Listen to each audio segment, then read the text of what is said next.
Hello students, English सीख रहे हो। बड़ी अच्छी बात है, बेहतरीन बात है। लेकिन पता है इंग्लिश सीखने के अंदर एक बहुत बड़ा कन्फ्यूज़न है, एक बहुत बड़ी दुश्वारी है। क्या दुश्वारी है?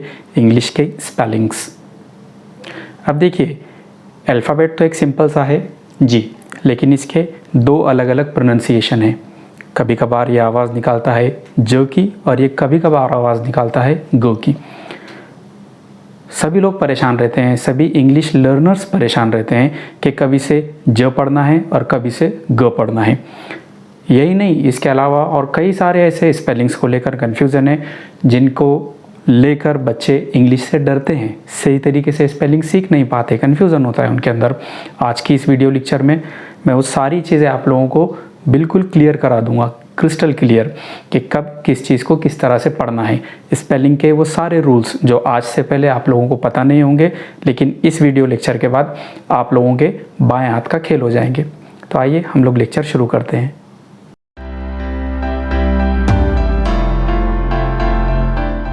आइए हम लोग देखते हैं वो रूल क्या है।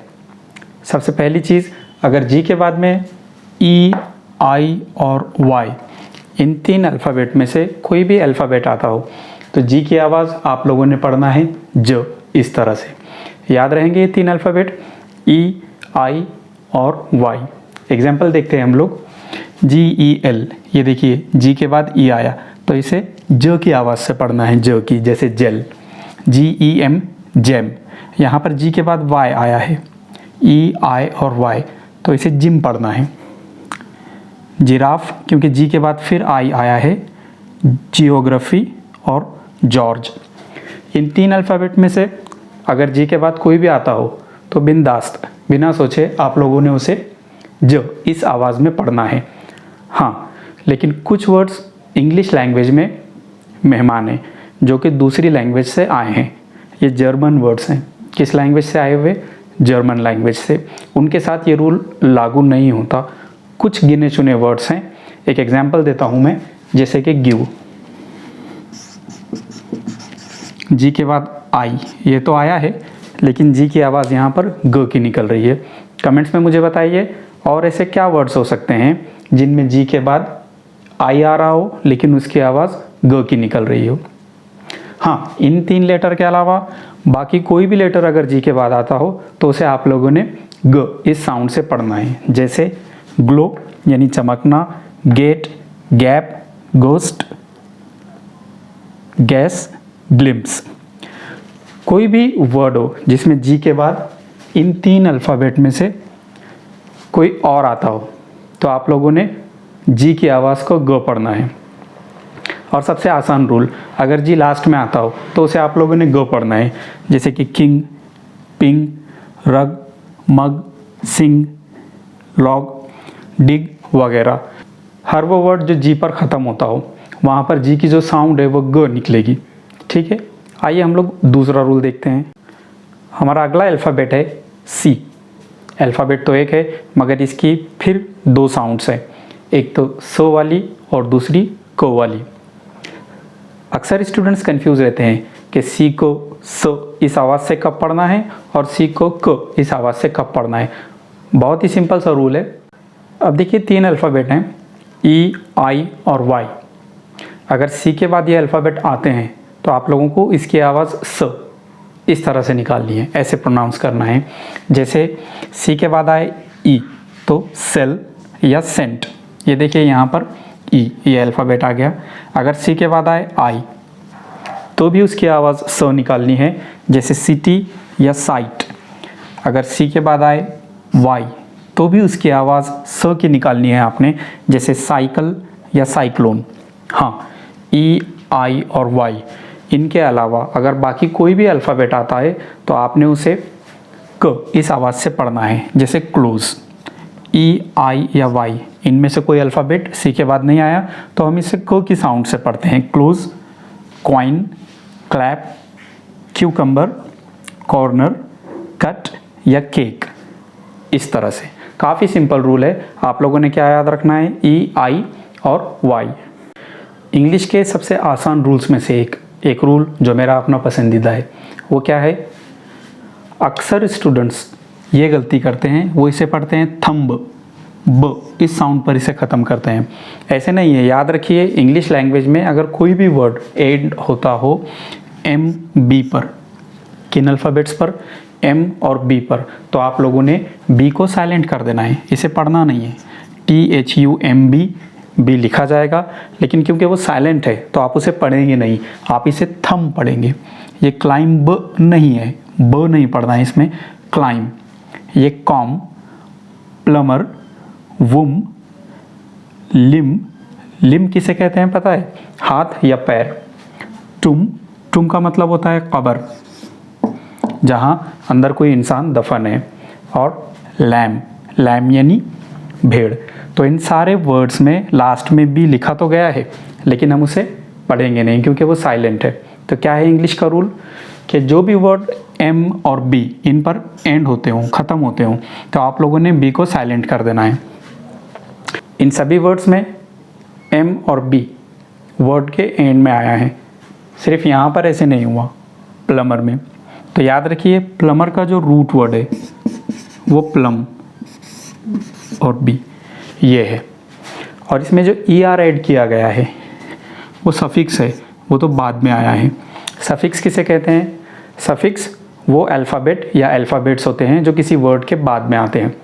बाय द वे, अगर आप लोगों को थोड़ा भी कन्फ्यूज़न है कि प्रीफिक्स क्या हैं और सफिक्स क्या हैं और इंग्लिश लैंग्वेज के 10 सबसे ज़्यादा इस्तेमाल होने वाले प्रीफिक्स कौन से हैं और इंग्लिश लैंग्वेज के 10 सबसे ज़्यादा इस्तेमाल होने वाले सफिक्स कौन से हैं, तो इस पर मैंने अलग अलग 2 वीडियोस बनाया हूँ। वीडियो के एंड में दोनों की लिंक मैं दे दूँगा, आप वो वीडियोस देखिए और आपका कंसेप्ट हमेशा के लिए क्लियर हो जाएगा। तो एम और बी पे एंड होने वाले वर्ड में हम लोगों ने बी को साइलेंट कर देना है। नेक्स्ट जो रूल है इंग्लिश लैंग्वेज का काफ़ी सिंपल है। कोई भी वर्ड अगर पी इस अल्फ़ाबेट से स्टार्ट होता हो और उसके बाद में एस आए फ़ौरन बाद, यानी वर्ड स्टार्ट होना चाहिए पी से और उसके बाद अगर आता है एस, तो हम लोगों ने पी को साइलेंट कर देना है। जैसे साइकोलॉजी, स्यूडो, स्यूडो वर्ड का मतलब होता है नकली, फेक। साइकियाट्रिस्ट, साइकोलॉजिस्ट और साइको, पी से स्टार्ट होने वाले वर्ड और उनके बाद में एस आए तो हम लोगों ने पी को पढ़ना नहीं है, उसे साइलेंट रखना है। कोई भी वर्ड इंग्लिश लैंग्वेज में अगर स्टार्ट होता हो डब्ल्यू से, लेकिन डब्ल्यू के बाद आए आर, तो आप लोगों ने डब्ल्यू को साइलेंट कर देना है, उसे पढ़ना नहीं है। एग्जाम्पल्स क्या क्या हो सकती हैं इसकी, सोचिए।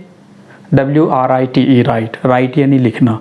कैसा वर्ड है ये स्टार्ट तो डब्ल्यू से हुआ है लेकिन डब्ल्यू के बाद में आर आया है, तो हम लोगों ने इस रूल के थ्रू इंग्लिश लैंग्वेज के आर को डब्ल्यू को हम लोगों ने साइलेंट किए हैं। दूसरी एग्जाम्पल क्या हो सकती है, रिस्ट, WRIST, रिस्ट, रिस्ट यानी कलाई।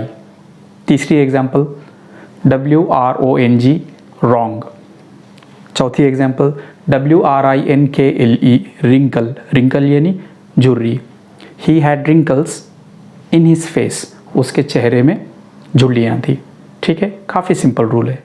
2 छोटी छोटी जनरल बातें हैं, साथ ही साथ आप लोगों को वो भी बताता चलूँ। पहली बात तो यह है कि बिना वॉवेल के आप लोग इंग्लिश में कोई भी वर्ड नहीं बना सकते। वॉवेल्स क्या हैं? AEIOU, ये 5 वॉवेल्स हैं। इंग्लिश लैंग्वेज में जितने भी सारे वर्ड्स हैं वो सारे के सारे इन वॉवेल्स की मदद से बनते हैं। कभी कभार ऐसा होता है कि ये वॉवेल ना आए तो इनकी जगह पर वाई वॉवेल का काम करता है, जैसे बाय, ट्राई, स्काई, माई, फ्लाई, शाय, इस तरह से। लेकिन बिना वॉवेल के इंग्लिश लैंग्वेज में वर्ड बनाना इम्पॉसिबल। दूसरी एक चीज़ ये है कि वर्ड्स अलग अलग अल्फ़ाबेट्स पर ख़त्म होते हैं, लेकिन V और J ये 2 ऐसे अल्फ़ाबेट्स हैं इंग्लिश लैंग्वेज में, इन पर कोई वर्ड ख़त्म नहीं होता है।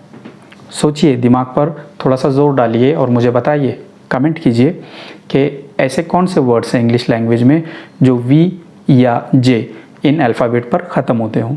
इंग्लिश लैंग्वेज को लेकर स्टूडेंट्स में एक बहुत बड़ा कन्फ्यूज़न ये होता है कि सर किसी वर्ड में S कब ऐड करना है और ES कब ऐड करना है। जैसे कि अगर हम लोग लिख रहे हैं बॉक्स और उसका प्लूरल है बॉक्सेस, तो यहाँ आप लोगों ने प्लूरल बनाने के लिए ES ऐड किया। लेकिन अगर आप लोग लिख रहे हैं पेन, एक पेन, और उसकी प्लूरल है पेन्स, तो यहाँ पर आप लोगों ने सिर्फ S ऐड किया। तो कन्फ्यूज़न क्या है कि ES कब आएगा और S कब आएगा, और ये सिंगुलर और प्लूरल बनाना, सिर्फ यहीं तक रुका हुआ नहीं है मामला, बल्कि सिंपल प्रेजेंट टेंस में जब हम लोग एस या ई एस लगाते हैं वहाँ भी बच्चे कंफ्यूज होते हैं कि सर हमने एस कब लगाना है और ई एस कब लगाना है। जैसे कि मैं बोलूँ शी कम्स, तो यहाँ पर सिर्फ एस लगा है कम के बाद में, बराबर है। शी कम्स, कम के बाद में सिर्फ एस आया है। लेकिन अगर मैं बोलूँ ही गोज़, तो गो में हम लोगों ने ई और एस दो अल्फ़ाबेट ऐड किए हैं। काफ़ी सिंपल रूल है उसका। यहाँ देखिए S, S H, C H, X और जेड, 5 चीज़ें। कितनी चीज़ें? 5। इन पर अगर कोई वर्ड ख़त्म होता हो तो आप लोगों ने ई एस लगाना है। क्या लगाना है? ई एस लगाना है। और इन पर कोई वर्ड ख़त्म ना होता हो तो आप लोगों ने एस लगाना है।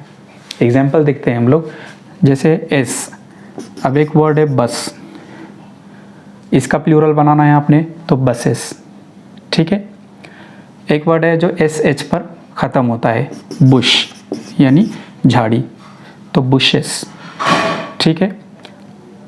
कोच, सी ओ ए सी एच, कोच, तो कोचेस। एक्स, एक्स में क्या ख़त्म होता है?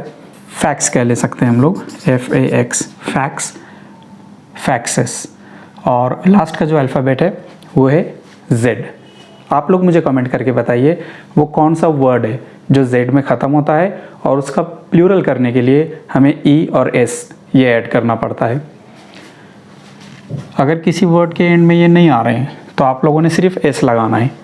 जैसे पेन, उसके आगे सिर्फ एस लगेगा, पेन्स, या बुक तो बुक्स, या लैपटॉप तो लैपटॉप्स, या मार्कर तो मार्कर्स।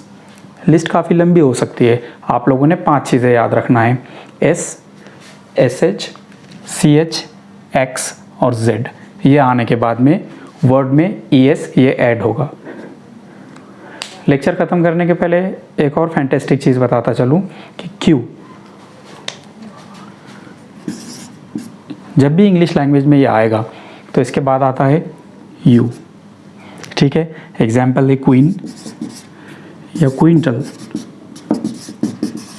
या क्विल, क्विल का मतलब होता है पर, या क्विक यानी जल्दी, ठीक है। सिंपल से रूल्स थे। उम्मीद है आप लोगों को पसंद आए होंगे। अगर आप लोगों ने चैनल अभी तक भी सब्सक्राइब नहीं किया है तो प्लीज़ चैनल को सब्सक्राइब कीजिए। मेरे वीडियोस जो हैं अपने दोस्तों के साथ, फैमिली के साथ शेयर कीजिए, वीडियोस पर कमेंट कीजिए, उन्हें लाइक कीजिए और हमारे साथ बने रहिए। Thank you.